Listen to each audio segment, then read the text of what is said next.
Oke. Ini nanti kalau ada pertanyaan atau ada chat yang saya nggak kebaca, langsung dipotong aja ya.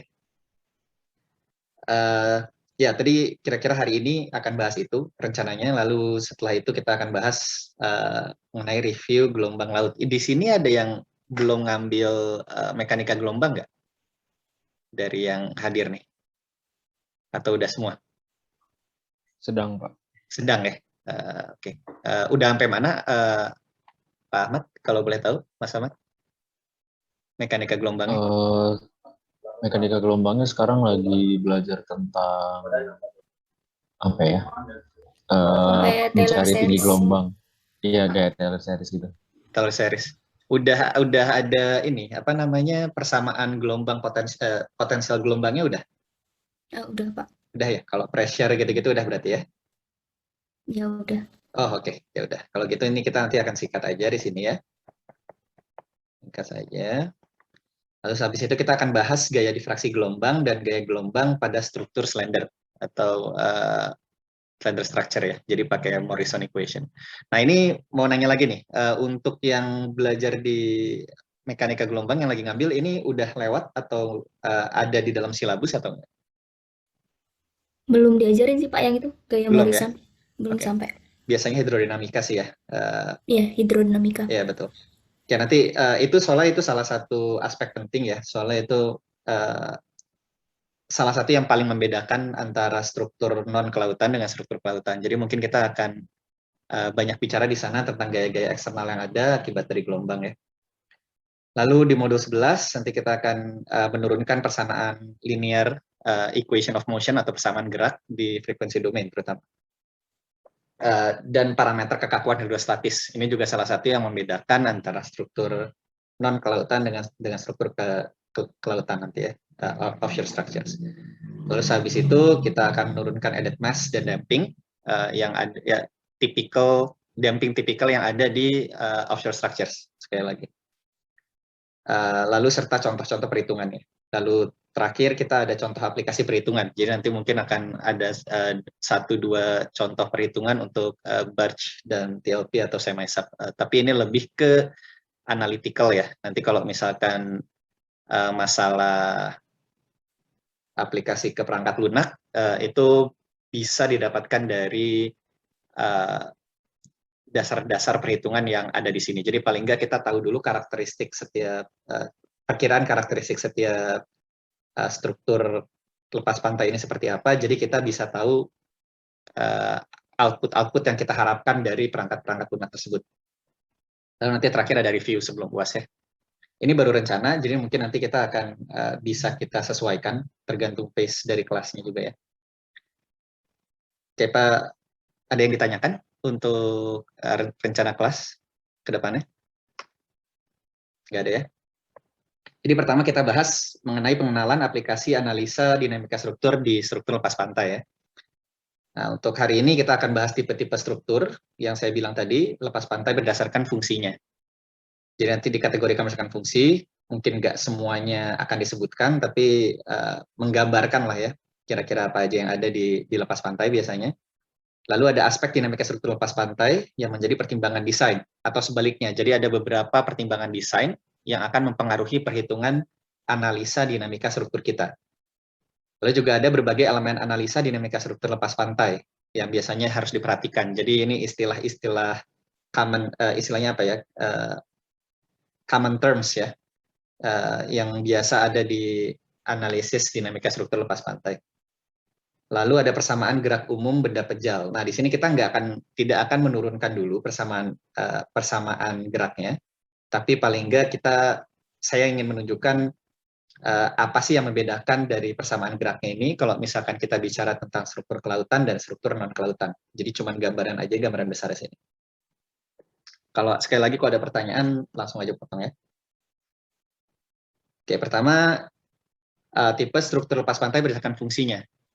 Jadi mungkin ini yang pertama ini yang paling umum kita lihat ya. Mungkin rekan-rekan semua paling familiar dengan ini, yaitu fasilitas pendukung untuk industri minyak dan gas bumi.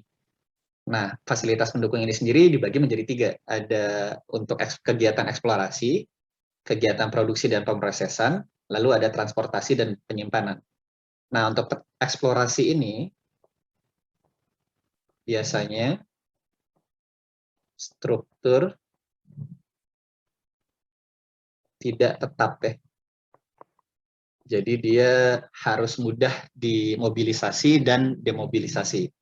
Karenanya biasanya kalau kita lihat di gambar ini tidak ada mooring atau jarang ada mooring ya. Kadang-kadang juga ada, tidak ada atau jarang ada mooring structures ya. Ini karena kita harus mudah untuk mobilisasi bangunannya. Karena misalkan kita punya beberapa titik drilling ya, misalkan untuk eksplorasi. Kita ada titik di sini, kita ada titik di sini, ada titik sini. Nah itu biasa kita untuk satu bangunan, untuk satu struktur, nah itu harus bisa kita pindah-pindahkan biasanya. Nah tipenya sendiri untuk eksplorasi ini berbagai macam ya.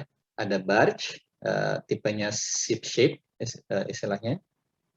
Ship shape structure itu barge, lalu ada jack up rig. Nah ini jack up rig ini menarik karena dia bisa istilahnya dia bisa mengapung dulu sampai ke titik yang kita inginkan, misalkan di sini. Nah nanti ininya kaki-kakinya tuh sebelumnya dia akan berada di atas seperti ini ya. Nanti ketika dia tiba di sini, ini mengapung dari misalkan kita mobilisasi dari tempat lain ya. Ketika sudah tiba di sini, nah dia bisa turunkan nih kakinya. Dia turunkan ke sini. Jadi dia both floating dan juga fixed structure ya, jack up rig. Jadi ketika dia jalan hingga ke mobilisasi hingga ke titik lokasi pengeboran, dia floating structure, lalu ketika dia akan mengebor dia menjadi fixed structure. Nah, ada juga semi sub. Nah, ini untuk kalau misalkan sudah mulai laut-laut yang sedikit dalam, ini atau drill ship ya, semi sub atau drill ship. Untuk laut-laut yang sudah semakin dalam, dia tidak ekonomis lagi jika kita memakai fixed structure seperti kaki di jack up rig. Ini akan menjadi terlalu tinggi kakinya misalkan, jadi bisa tidak stabil atau menjadi mahal strukturnya. Karenanya makanya kita biasa pakai struktur terapung. Nah, cuman masalahnya untuk struktur terapung, kita harus menjaga posisinya ya. Kita harus menjaga posisi strukturnya untuk selalu berada di lokasi pengeboran ini. Karena kalau tidak, ini drilling pipe atau drilling risernya ini, casingnya ini, dia bisa ada gaya-gaya di dalamnya yang bisa menyebabkan kerusakan ya. Nah, bagaimana kita menjaga posisi struktur-struktur terapung ini, dua ini, pada posisi yang tetap, tapi tidak memakai mooring, biasanya kita memakai yang namanya DPS, atau Dynamic Positioning System. Nah, menariknya untuk DPS ini juga kita harus bisa memprediksi ya, dinamika struktur yang ada. Jadi, antara kita pakai feedback system yang atau feed forward system, yang dua-duanya memakai sensor, tapi biasanya kita harus bisa memodelkan dari gaya-gaya yang masuk, gerakan selanjutnya ini yang diprediksi seperti apa. Dan untuk bisa memprediksi gerakan selanjutnya tersebut, kita butuh tahu nih pemodelan dinamika struktur tersebut. Sehingga DPS ini atau Dynamic Positioning System ini dia bisa menginput gaya. Ini misalkan di sini ada thruster ya, ada seperti baling-baling besar gitu, atau misalkan pompa air. Thruster ini dia nanti akan memberikan gaya ke sini misalkan, yang akan menjaga si struktur ini tetap pada posisinya. Untuk itu kita harus tahu pemodelan dinamika strukturnya seperti apa. Lalu dalam kegiatan, lalu yang kedua dalam produksi dan pemrosesan atau production and storage ya. Nah ini ada berbagai struktur yang udah umum biasa kita lihat ya, ada fixed structure nih. Ini paling banyak dipakai. Kenapa? Karena sangat stabil biasanya, karena dia bottom mounted, jadi dia strukturnya di mount ke seabed. Lalu juga relatif mudah pemasangannya jika dibandingkan dengan struktur-struktur lainnya, dan juga murah. Nah, selain itu juga dia storage-nya dia bisa besar ya di atasnya. Lalu ada compliant tower. Nah, Compliant tower ini meskipun dia mirip dengan fixed platform, tapi dia bedanya adalah dia compliant. Jadi dia mengikuti, dia bisa lebih mengikuti gerakannya itu dia lebih fleksibel. Jadi dia bisa mengikuti gaya gelombang. Jadi tidak kaku istilahnya struktur. Sebelumnya mungkin saya masuk dulu ke sedikit masalah kekakuan di sini ya, untuk membahas strategi seakeeping maupun strategi stabilitas dari struktur ini. Jadi kalau misalkan kita punya, mari kita punya di sini adalah X dan Y axis ya. Ini di X-nya ini ada frekuensi gelombang. Lalu di sini ada energi gelombang. Di sini ada frekuensi gelombang, energi gelombang. Gelombang kelautan itu biasa seperti ini ya, kalau di frekuensi domain ya, misalkan. Nah, ini dia ada batas frekuensi di mana energi gelombang ini terpusat. Ya. Nah, biasanya struktur-struktur ini dibangun untuk menjaga stabilitasnya sebisa mungkin tidak bisa selalu ya, tapi sebisa mungkin dia diarahkan frekuensi naturalnya atau omega n, yang mana Pak Ril waktu itu sudah jelaskan ya, bisa dituliskan sebagai misalkan untuk benda pejal ya, akar K per M gitu. K ini adalah kekakuan, dan M ini adalah massa ya, inersia. Nah, omega n ini adalah natural frequency atau resonance frequency dari struktur-struktur ini misalkan ya. Nah, kita ingin menghindari omega n ini, misalkan ini omega n, ini kita tidak mau dia ada di dekat-dekat dengan puncak energi gelombang. Kenapa? Karena nanti gerakannya akan sangat besar ya, dia akan terjadi resonansi. Nah, seperti yang saya bilang tadi, jadi jika sudah sampai ke compliant tower, dia strukturnya akan menjadi didesain sedemikian mungkin agar tidak kaku. Jadinya dia mengarahkan, berarti kan kalau tidak kaku ya, tidak kaku itu kan K-nya rendah. Ya. Kalau K-nya rendah, berarti omega n-nya menjadi rendah ya. Nah, jadi dia arahkan ke arah sini untuk compliant tower. Jadi dia menjauhi ke arah kiri, strukturnya menjadi tidak kaku. Nah, berbeda dengan compliant tower, untuk TLP, strukturnya ini dibuat sebaliknya. Dia dibuat sangat kaku. Nah, ini mungkin teman-teman rekan-rekan sering lihat ya, di sini ada seperti tali gitu di sini. Nah, tapi sebenarnya ini bukan tali, ini disebut tendon. Nah, ini biasa terbuat dari pipa biasanya. Jadi dia bentuknya bukan muring. Jadi dia lebih ke bentuknya seperti struktur pipa. Nah, dia dibuat sekaku mungkin. Nah, ini dibuat kaku sehingga seolah-olah, ini misalkan kita di sini ada excess buoyancy ya, ada FB, excess buoyancy. Nah, ini seolah-olah seperti inverted pendulum istilahnya. Nah, ini tendon ini dia dibuat selalu dalam tegangan, selalu dalam tension. Ini selalu dalam tension ya. Nah, ini jadinya kalau kita balik strukturnya, kalau kita balik, ini akan seperti inverted pendulum seperti ini. Jadi ini tendon, lalu ini top side. Nah, ini dibuat sangat kaku nih, jadi tegangannya ini sangat besar. Kekakuannya itu dia berbanding lurus dengan tegangannya, lalu berbanding terbalik dengan panjang dari tendonnya ini. Nah, ini diarahkan ke arah kanan, karena dia seperti yang kita tahu tadi, omega n itu akar K per M ya. Jadi ketika K-nya besar, dia diarahkan ke kanan. Kira-kira gitu.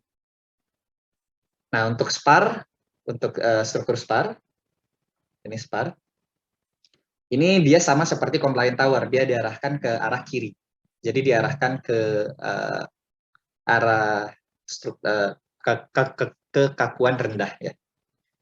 Sebenarnya di sini ada satu lagi struktur yang tidak tertulis ya, dan yang sebenarnya paling banyak dipakai setelah fixed platform, yaitu FPSO.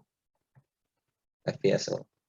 Floating Production and Storage offloading unit biasanya, atau FSRU juga ada. Intinya sebenarnya ini adalah ship shape intinya.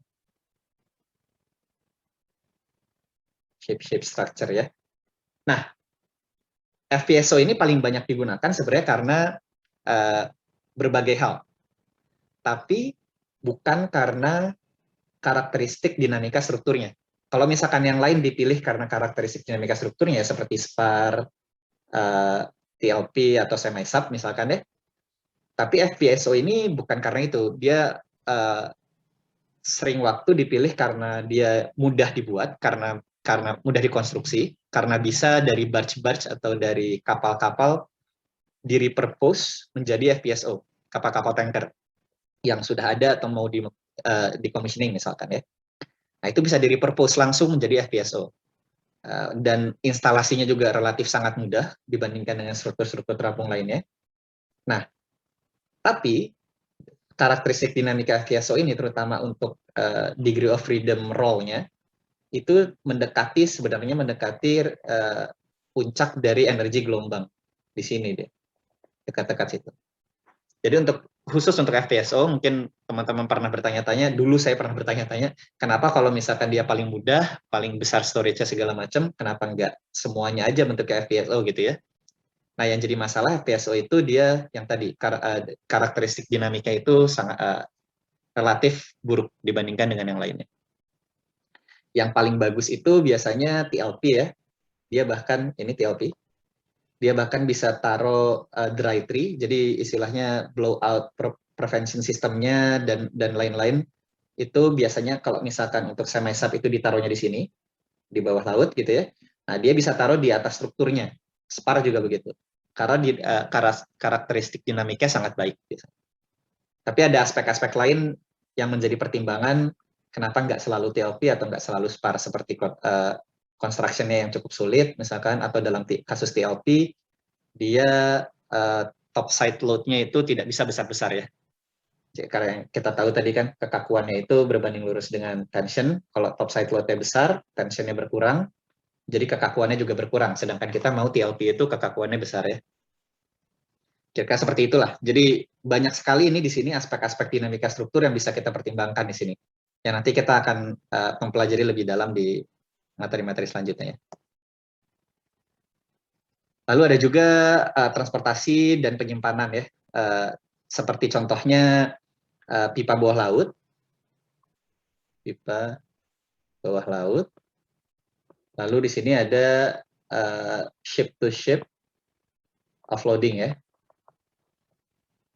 Nah, ini menarik, pemodelan dinamika strukturnya itu sendiri akan berbeda-beda. Sebagai contoh, untuk ship to ship offloading misalkan, gerakan dari satu struktur ini akan mempengaruhi gerakan struktur yang lainnya. Kenapa? Karena kita ada di sini, ada coupling system dari hauser-nya ya.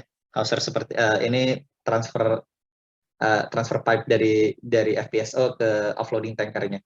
Biasanya juga kadang-kadang suka ada ship to ship pakai mooring langsung dari offloading tanker ke FPSO-nya. Nah, selain itu juga gerakan struktur yang satu ini itu akan menghasilkan gelombang ya. Seperti kalau teman-teman bayangin mungkin kalau di bak mandi gitu, kalau misalkan kita gerakan tangan kita seperti ini, nah itu nanti akan ada gelombang kan. Nah, itu radiated wave istilahnya, nanti kita akan bahas juga. Nah, ini gelombang ini akan mempengaruhi, gelombang yang dihasilkan oleh FPSO ini akan mempengaruhi offloading tanker ini. Jadi istilahnya ini coupling system. Nah, banyak aspek-aspek dinamika lain seperti di free span pipa juga menarik untuk ditelah ya.